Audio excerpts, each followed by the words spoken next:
feel like they can't accomplish something, right? So for me, making sure that I'm using we and not just like, this is what I want you to do. Like, this is what we are gonna do this week.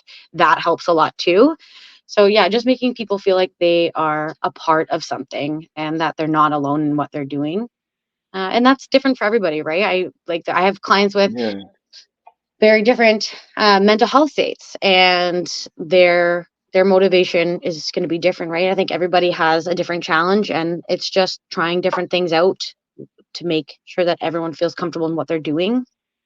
So, and sometimes it's like Yeah, that's meditation, right? You have to try different combinations of things, and the first one isn't going to work. And that, I think, being able to hold on to your client's motivation throughout those program changes and finding what they're passionate about.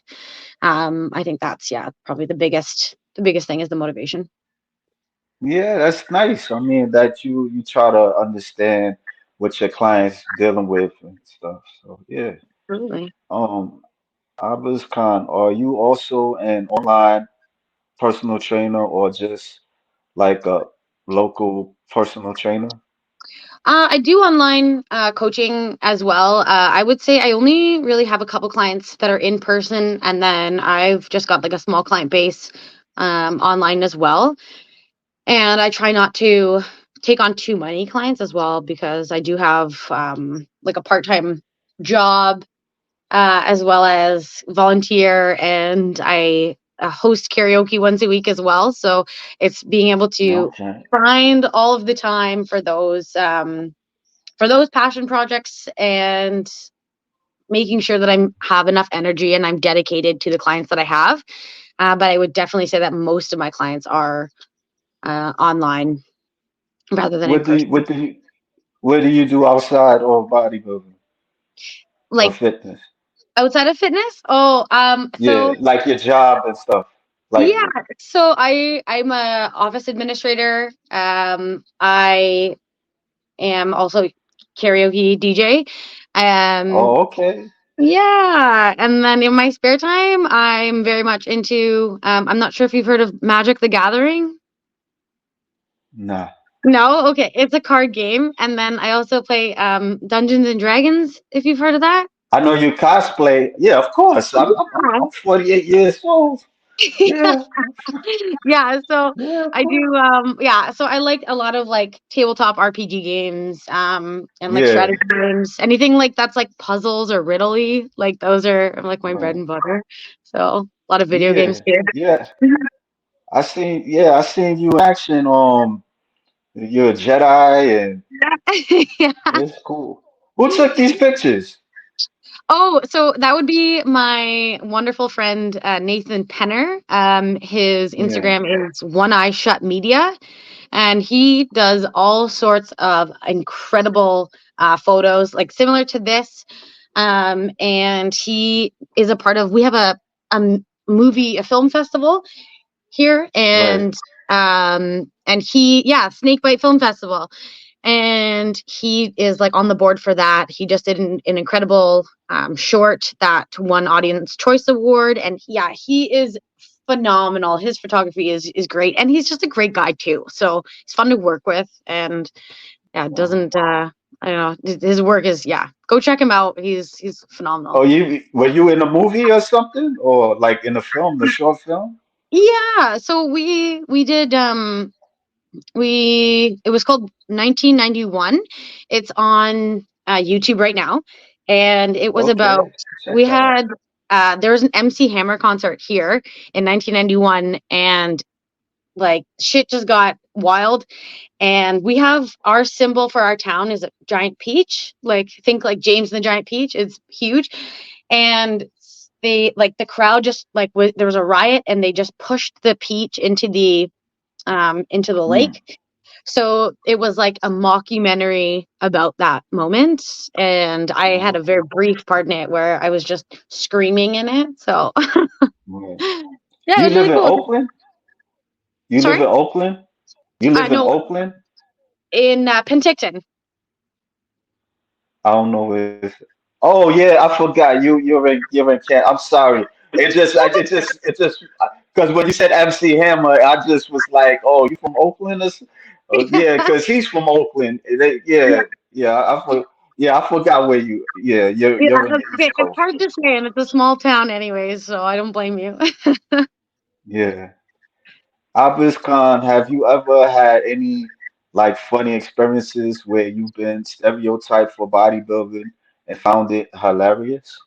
Oh yeah, it happens all the time. Like there's it's I think when I first started, there was a Yeah, lot of kind of comments being like these photos are photoshopped or you're on steroids and just like okay, like think what you want to think. Like that's I've done the hard work. I know I've done the hard work and typically when people are saying something like that, they're deflecting a point of contention with themselves, right? So, I right, mean, if you want to look at my photos and see something that you don't like, that's not my fault, or it's not my place to stop you, right? Like I don't care. right. It's I think that I like being muscular. I like being short and big this way and it's not definitely not everybody's look and I've been told like oh like gonna get too muscular. I actually had to leave a partner because he said I was gonna get too big and I said no, get out of here.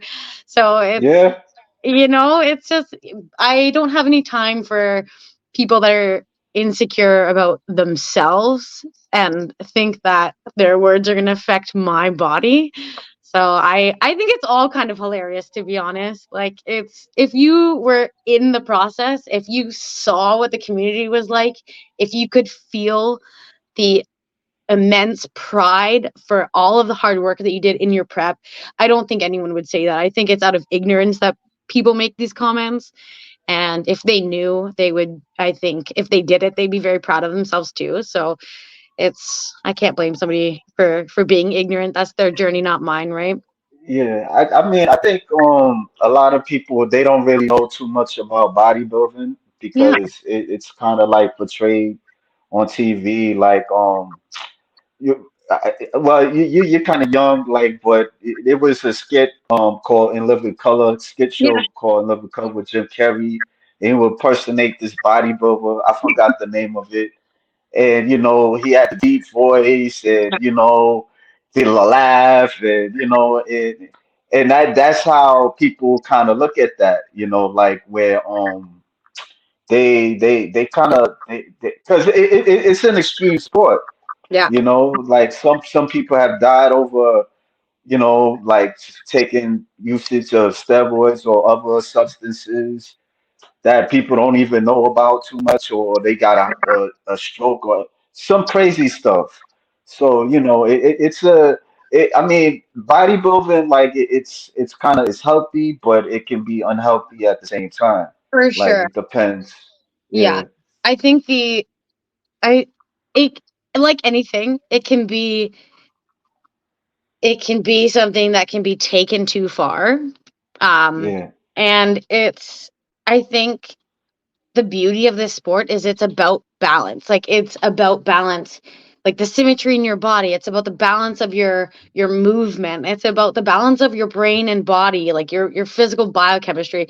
And I think that people overlook that and see the size as intimidating without like right, considering everything else that goes into it. And as far as I know, like my experience is that all of these big men and women, like these people that are intimidating to look at, they're so right, sweet and so genuine. And I think once you get past that like surface level and you get to know these people or what it takes to be in the sport, I think you would have a very different view on it, right? So I think like yourself, like you probably understand way more than anybody else. And it's something that I wish that people would look past like just the physical portion of it because there's so much else that goes into bodybuilding that's not just like lifting, right? And that's the part I wish people would focus on sometimes because it's all these people are such hard workers and they deserve to be appreciated for that, right?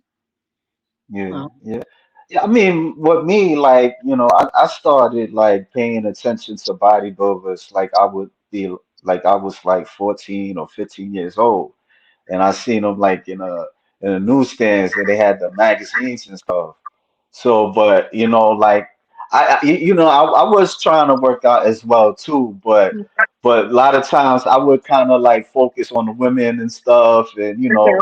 do stuff where teenage boys would do, and so like as time went by, I started like talking to some of them and trying to understand the sport, and this is YouTuber. He teaches me about about like the what goes on in the sport, like the symmetry and Yeah. because I didn't even know too much about that. I just looked at the women mostly, and I didn't care about the division and stuff, and you I love know I so you didn't so cool. Like it's so nice to see a man who like likes that physique. We get so much backlash for like being too big, and it's so yeah. refreshing to hear that like somebody is like actively like not only enjoys this type of woman but like is like promoting it. Like that to me is just like incredible. It makes me so happy because it's I feel like a lot of men especially can get intimidated and there's it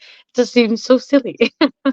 So Well, I mean, it depends on certain men, like some men they might not want to because I've had men like friends have tell me criticize me like, yo, she's big, yo, what you want a muscular, and it is kind of understandable because society doesn't look at they look down on female bodybuilders, for sure. straight up, like they look down, yeah, and so like when some guys they see a woman that's have bigger arms than they do, they're gonna be a bit. It kind of like gives off the signal like, oh, you're superior to me, Hmm. that type of thing, and and there's some women that kind of like would look down on a guy that that they not as Yeah. strong as they are, you know. It's not even just about bodybuilders. It could be with brains and stuff. Yeah. For Like, sure. certain women, they have a high paying job, and here's this guy, he has a low paying job and stuff like that. So it's more of